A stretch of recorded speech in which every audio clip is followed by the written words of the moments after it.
కాకినాడ సిటీలో ఎమ్మెల్యే ద్వారంపూడి చంద్రశేఖర్ రెడ్డి చేసిన అభివృద్ధి ఆయనను తిరిగి ఎమ్మెల్యేగా గెలిపిస్తుందని వైసీపీ ముస్లిం విభాగం జిల్లా నాయకులు ఎండి అస్గర్ తెలిపారు. కాకినాడలో ఆయన మీడియా సమావేశంలో మాట్లాడుతూ 50,000 ఓట్ల మెజారిటీతో విజయం సాధించడం తథ్యమని అన్నారు. గత 5 సంవత్సరాలలో కాకినాడ నగరాన్ని ఎమ్మెల్యే ద్వారంపూడి విశేషంగా అభివృద్ధి చేశారని అస్గర్ గుర్తు చేశారు. అంటే మనం ఎక్కువ ఫీల్డ్ వర్క్లో ఉంటాం. ఫీల్డ్లో ప్రజల నాడి మనకు తెలుసు కాబట్టి దాదాపు కాకినాడ 2,41,000 ఉంది ఓటర్స్. అందులో మీకు 65% పడిన దాదాపు 1,60,000 ఓటింగ్ అవుతుంది. అందులో 1,00,000 ఓట్ల పైగా చంద్రశేఖర్ రెడ్డికి రావడం పక్క ఖాయం.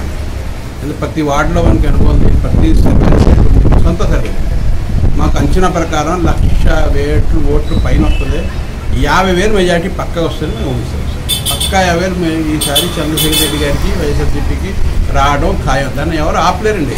చేసిన అభివృద్ధి సార్, చేసిన ప్రతి వార్డుకి వెళ్ళాం అనుకోండి, రోడ్లు, డ్రైన్లు, తర్వాత జగన్ ఇచ్చిన సంక్షేమ పథకాలు ఏమి ఉన్నాయి, మెయిన్ ఏంటంటే స్థలాలు, తర్వాత మా పెన్షన్, అమ్మఒడి, ప్రతిదీ అనుకూలంగా వస్తుంది. మేము ప్రతిదీ వెళ్తాం, డోర్ టు డోర్ అడుగుతాం.